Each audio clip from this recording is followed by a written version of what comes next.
মাত্র 50 টাকা পেমেন্ট করে পিভিসি আধার কার্ড কিভাবে অর্ডার করবেন তার কমপ্লিট প্রসেস আজকের এই ভিডিওতে দেখিয়ে দেব। তো চলুন তাহলে শুরু করা যাক। আপনাদেরকে আপনার মোবাইলে গুগল খুলে নেবেন, তারপরে এখানে এসে সার্চ করবেন আধার লিখেই সার্চ করলে ইউআইডিআর অফিসিয়াল ওয়েবসাইটটি সর্বপ্রথমেই আপনারা দেখতে পাবেন। আপনারা এই লিঙ্কে একবার ক্লিক করবেন। এই লিঙ্কে ক্লিক করলে এখানে আপনাকে ল্যাঙ্গুয়েজ সিলেক্ট করতে হবে। তো আমি এখান থেকে ইংলিশ সিলেক্ট করে নিচ্ছি। ইংলিশ সিলেক্ট করার সঙ্গে সঙ্গে এখানে ইউআইডিআর অফিসিয়াল ওয়েবসাইট খুলে যাবে। আপনারা নিচে স্ক্রল করে চলে আসবেন। নিচে স্ক্রল করার সঙ্গে সঙ্গে এখানে পেয়ে যাবেন অর্ডার আধার পিভিসি কার্ড। আপনারা এই যে অপশানটিতে ক্লিক করে দেবেন।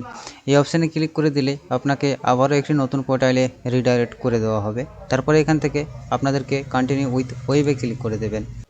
তারপর আপনার সামনে এভাবে ড্যাশবোর্ড খুলে যাবে। আপনারা নিচে স্ক্রল করলে আপনারা এখানে দেখতে পেতেন, এখানে কিন্তু অর্ডার পিভিসি কার্ডের আপনারা অপশানগুলো কিন্তু দেখতে পেতেন, কিন্তু রিসেন্টলি এখানে দেখতেন কোনো কিন্তু পিভিসি আধার কার্ড অর্ডার করার অপশান এখানে নাই। তাহলে আপনারা কীভাবে অর্ডার করবেন? তার আগে আপনাদেরকে অর্ডার করার জন্য আপনাদেরকে লগ ইন করে নিতে হবে। তো এখানে লগ ইন অপশান পাবেন, এই লগ ইন অপশানে ক্লিক করবেন। এখানে আপনার আধার কার্ড নাম্বারটি পুট করবেন এবং এখানে যে ক্যাপচার কোডটি রয়েছে সেই ক্যাপচার কোডটি পুট করবেন। তারপর লগ ইন উইথ ওটিপিতে ক্লিক করবেন। তারপরে আপনার আধার রেজিস্টার ফোন নাম্বারে একটি ওটিপি যাবে, অর্থাৎ আপনার আধার কার্ডে যে মোবাইল নাম্বার লিঙ্ক রয়েছে সেই মোবাইলে একটি ওটিপি যাবে। আপনাদেরকে সেই ওটিপিটি এই ঘরে বসিয়ে দিতে হবে। তারপরে লগ ইনে ক্লিক করতে হবে। লগ ইনে ক্লিক করার সঙ্গে সঙ্গেই লগ ইন হয়ে আপনার সামনে পুরো ড্যাশবোর্ডটি চলে আসবে। আবার আপনার কন্টিনিউ উইথ ওয়েবে ক্লিক করবেন। তারপরে এখান থেকে আপনি যাবতীয় অপশান দেখতে পাবেন এবং এখানে দেখতে পাচ্ছেন এখানে কিন্তু অর্ডার আধার পিভিসি কার্ড অপশানটি দেখতে পাচ্ছি।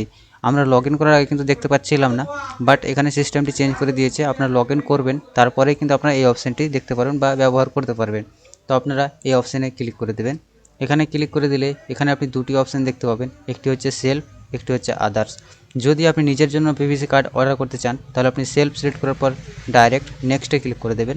আর আপনি যদি চান কি আমি অন্য কারোর জন্য পিভিসি কার্ড অর্ডার করবো, অর্থাৎ অন্য কার্ড অর্ডার করবো, তাহলে আপনি যে আধার কার্ডটি পিভিসি অর্ডার করতে চান সেই আধার কার্ড নাম্বারটি এখানে বসিয়ে দেবেন। তারপরে এখানে মোবাইল নাম্বারটি বসিয়ে দেবেন, সেন্ড ওটিপিতে ক্লিক করবেন। তো আমি যেহেতু আমার নিজের জন্যই পিভিসি কার্ডটি অর্ডার করব, তার জন্য সেলফ সিলেক্ট করব। তারপর এখান থেকে আমার ডিটেলসগুলো দেখতে পাবেন, এখানে সমস্ত ডিটেলস আপনারা দেখতে পারবেন। আপনারা সিম্পলি নেক্সট অপশানে ক্লিক করবেন। নেক্সটে ক্লিক করলে এখানে টার্ম অ্যান্ড কন্ডিশন আপনাদের সামনে চলে আসবে। আপনারা অ্যাকসেপ্টে ক্লিক করবেন।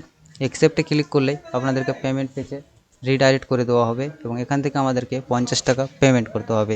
তারপর আপনারা এই চেক বক্সে ক্লিক করবেন, তারপর মেক পেমেন্টে ক্লিক করবেন। মেক পেমেন্টে ক্লিক করলেই এখান থেকে আপনাকে পেমেন্ট পেজে রিডাইরেক্ট করে দেওয়া হবে। আপনি এখান থেকে গুগল পে, ফোনপে, পেটিএম অর্থাৎ যে কোনো ইউপিআই অ্যাপের মাধ্যমে পেমেন্ট করতে পারবেন। তো আমরা এখানে ইউপিআইয়ের মাধ্যমে পেমেন্ট করব, তার জন্য ইউপিআই এই অপশানে ক্লিক করে দিলাম। এখানে ক্লিক করে দিলে আপনি কিসের মাধ্যমে পেমেন্ট করতে চান আপনাকে সিলেক্ট করতে হবে। তো এখান থেকে আমরা যেহেতু ফোনপের মাধ্যমে পেমেন্ট করব তার জন্য ফোনপে সিলেক্ট করছি। ফোনপে সিলেক্ট করার সঙ্গে সঙ্গে এখানে ইউপিআই আইডি চাইছে। তো আপনার ইউপিআই আইডি কোথায় পাবেন? আপনারা ফোনপে ওপেন করবেন। ফোনপে অ্যাপ ওপেন করার পর আপনারা নিচে চলে আসবেন এবং এখানে আপনার কিউআর কোড এবং তার নিচেই আপনি ইউপিআই আইডি দেখতে পাবেন। এখানে দেখছেন এখানে কিউআর কোডটি রয়েছে এবং এখানে ইউপিআই আইডি রয়েছে। তো আমরা এখানে কপি অপশানে ক্লিক করব। আইডিটি কপি করে নিয়েছি, এখানে পেস্ট করে দেবো। তারপর ভেরিফাইডে ক্লিক করে দেবো। ভেরিফাইডে ক্লিক করলে এখানে লোডিং নেওয়ার পর এখানে নাম চলে আসবে। আপনারা সিম্পলি এখানে প্রসিডে ক্লিক করে দেবেন। প্রসিডে ক্লিক করলেই আপনি পুনরায় আবার আপনার ফোনপে অ্যাপের মধ্যে চলে আসবেন। ফোনপে অ্যাপের মধ্যে চলে আসলে এখানে আপনি একটি রিকোয়েস্ট দেখতে পাবেন 50 টাকার। আপনারা পে নাও অপশানে ক্লিক করবেন। তারপরে এখান থেকে আপনি পে অপশানে ক্লিক করলে এখান থেকে আপনি আপনার ইউপিআই পিনটি বসিয়ে দেবেন। ইউপিআই পিনটি বসানোর পর ওকেতে ক্লিক করলে আপনার পেমেন্ট সাকসেসফুল হয়ে যাবে এবং আপনার কার্ড সাকসেসফুল অর্ডার হয়ে যাবে।